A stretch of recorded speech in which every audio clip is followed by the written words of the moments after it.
I am Specialist Lieutenant Kim Vetter, Michigan State Police Public Information Officer. Thank you for joining us for this afternoon's news conference. Joining us today is Governor Gretchen Whitmer, Colonel James F. Grady II, Director of the Michigan State Police, James Deere, ATF Special Agent in Charge for Michigan, FBI Acting Special Agent in Charge Reuben Coleman, Sheriff Chris Swanson, Genesee County Sheriff, and Chief William Rennie, Grand Blanc Township Police Department. Thank you. I'm here as governor to bring the full support of the entire state of Michigan to this community. I want to thank all of our local law enforcement, state police, federal agents for their swift response. I want to thank local fire and EMS and medical providers for saving lives and caring for those who are still fighting for their lives in the hospital. And thank the incredible Department of Natural Resources Conservation Officer and the local Grand Blanc officer for their brave actions to take down the shooter and their quick response. I think we can see the best of public service in all of these individuals. As I said, I'm here as the governor, but I'm also here as a fellow Michigander whose heart is breaking by another mass shooting in a place that is supposed to be defined by togetherness and a close-knit community here in Grand Blanc. As a state, we know the pain of this too well. We've seen gun violence in our schools, stores, parades, festivals, and our houses of worship. These are places that we go to feel connected, to feel safe, to be together. But today, this place has been shattered by bullets and broken glass. And this might be a familiar pain, but it hurts all the same. Every time. We cannot keep living our lives like this. I know that this community is reeling right now, and I want you to know that the state of Michigan has your back. Your grief is our grief. I ordered flags lowered statewide, and I spoke with President Trump yesterday, who wanted to share his condolences. We will be here every step of the way and coordinate a full response with our local and federal partners. Folks here at the township, at every level, have been working closely together. If there's one thing I know about Michiganders, is that we get through hard things together, and that's who we are. That's how the good people here at the Grand Blanc Church of Jesus Christ of Latter-day Saints live their lives. They worship together, they sing together, and they serve together. And that's why I was so proud to see powerful statements from interfaith leaders across Michigan denouncing this attack on a house of worship. They grieved for this congregation as though it was their own. They spoke with one voice for the basic principle that we all believe in, that you should be able to pray in peace in our state no matter who you are. I know that in the hours and days ahead, we will see the best of Michigan. We will see neighbors being neighborly, checking in with a call, bringing over some food, or offering a hug. We'll see medical providers work hard to save lives and treat those in need with scars both seen and unseen. We will see this congregation unite and rally together like never before and continue worshiping together, singing together, and serving together. Because that's who Michiganders are. We will stay in close contact and continue to work together. Now, like everyone I know, we have lots of questions. How could this happen? What created this moment?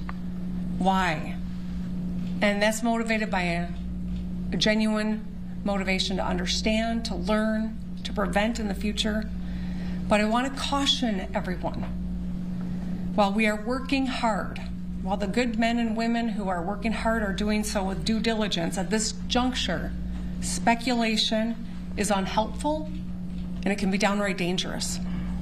So, just ask that people lower the temperature of rhetoric.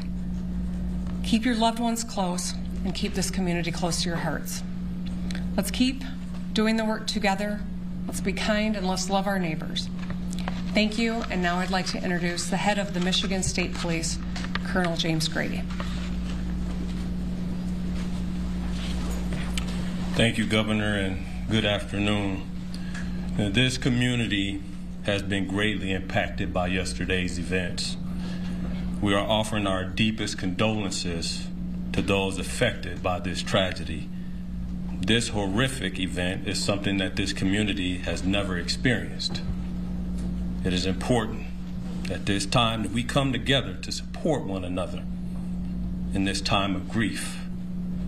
We stand ready and willing to assist both our local and federal partners with any additional needs as this investigation continues.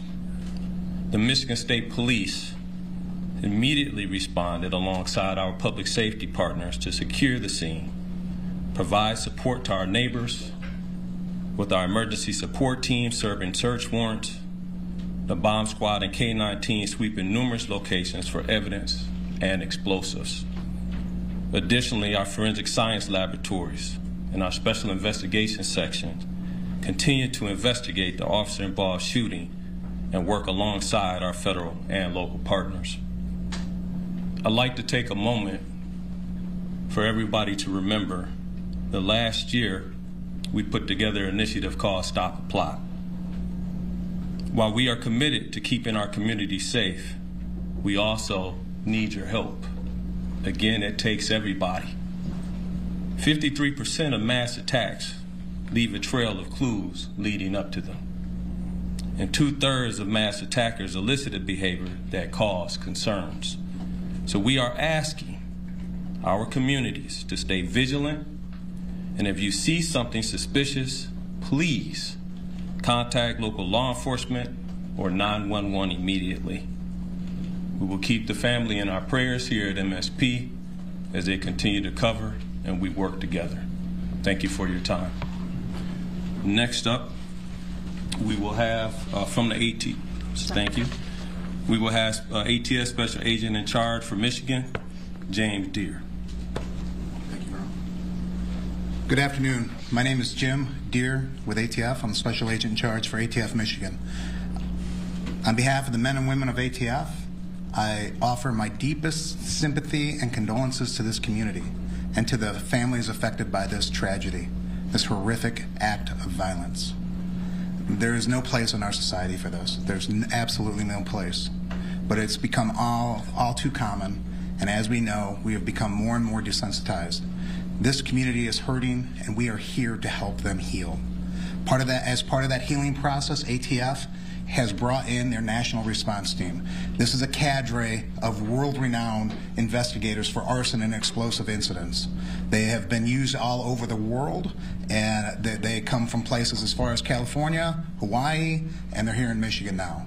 They arrived last night, they've briefed, they're examining the scene, and that is what they're doing at this point. From ATF's perspective, I would encourage the community not to travel by the church. Those roads have been blocked off and access is controlled. While that might be a little disheveling for folks, we need that scene security for our investigators as they dig out this scene. So with that in mind, that's our ask for the community.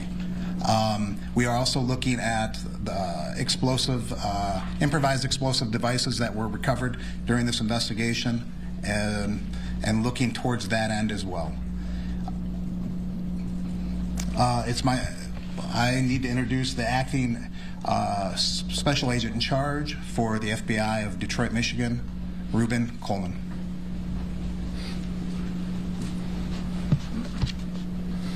My name is Reuben Coleman. I'm acting special agent in charge of FBI Detroit Field Office, which represents the entire state. At this time, we wanted to provide an update on our investigative efforts regarding yesterday's tragic shooting at the Church of Jesus Christ of Latter-day Saints in Grand Blanc, Michigan. First, I want to express my gratitude for all the cross-agency collaboration between our federal, state, and local partners. Their support has been outstanding and critical to this investigation. We are in lockstep with our partners as we continue to work through this. As I mentioned yesterday, the FBI is investigating this as an act of targeted violence, and we are continuing to work to determine a motive.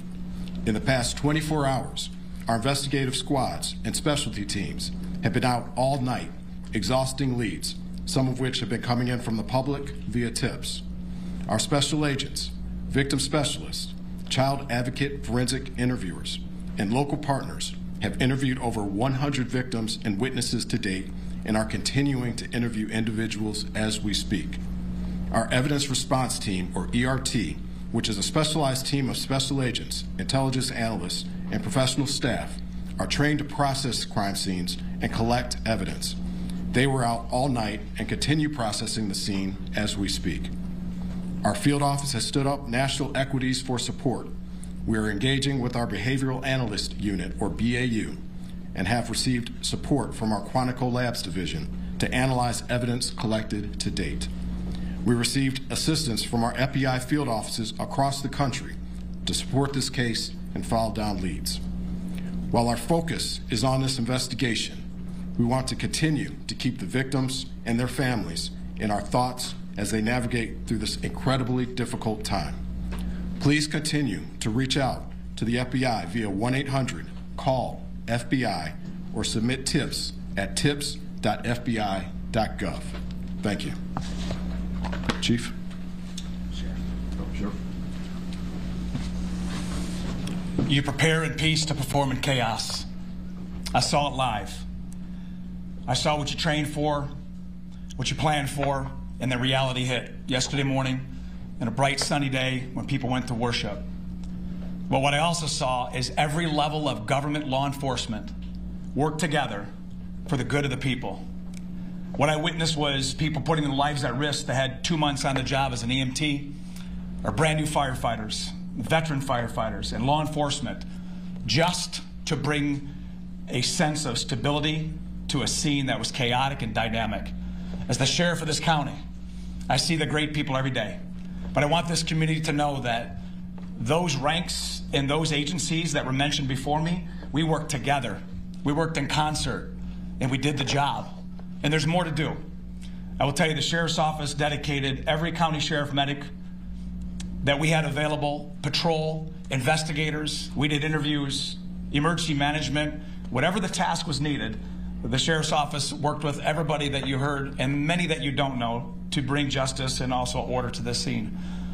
But I will tell you, the days are continuing. We have 31 marked cars on as we speak, making sure schools that are in session, in churches that are planning Bible studies, regardless of faith-based, that they will be protected. Anybody who calls in, we will be there like other law enforcement to settle the community and bring a sense of calmness to people. There is an uncertainty, but law enforcement, especially this sheriff's office, will bring that to you. I will tell you that there are noble heroes who do not wear a uniform that went to that church yesterday. You're going to hear their stories as we lay out this case with law enforcement, but I will tell you this, those heroes from that church did their job. And it was led because of a police department. So law enforcement from this township is led by a chief who demonstrated leadership right out of the gate. And my honor is to announce him as the final speaker, Chief Rennie of Grand Blanc Township. Thank you, Sheriff. Evil. This was an evil act of violence. That's exactly what this was. And this is not Grand Blanc. This does not define Grand Blanc and who we are. We are a community, and I am confident that together we're going to build a stronger community due to this incident. Now, an update. This left 5 people dead, 8 people injured. As I said, this is an evil act and does not define Grand Blanc or who we are. At this time, what we know is everyone has been accounted for. We still are in the process of clearing out that church, but at this time, everyone is accounted for. We ask that you stay away from the scene. Let us work to clear this call so then we can get back to normal. That's what we all want. Grand Blanc Township police officers, the community of Grand Blanc Township, we're hurting. And we know that you are hurting as well with us. I want to remind you that we had the Family Assistance Center open. They will be open Monday and Tuesday at the Genesis Athletic Club from 8 a.m. to 8 p.m. That address is 801 Health Park Boulevard, Grand Blanc, Michigan 48439. Seek service, let's come back together and be stronger together and better. I'll open it up at this time for any questions.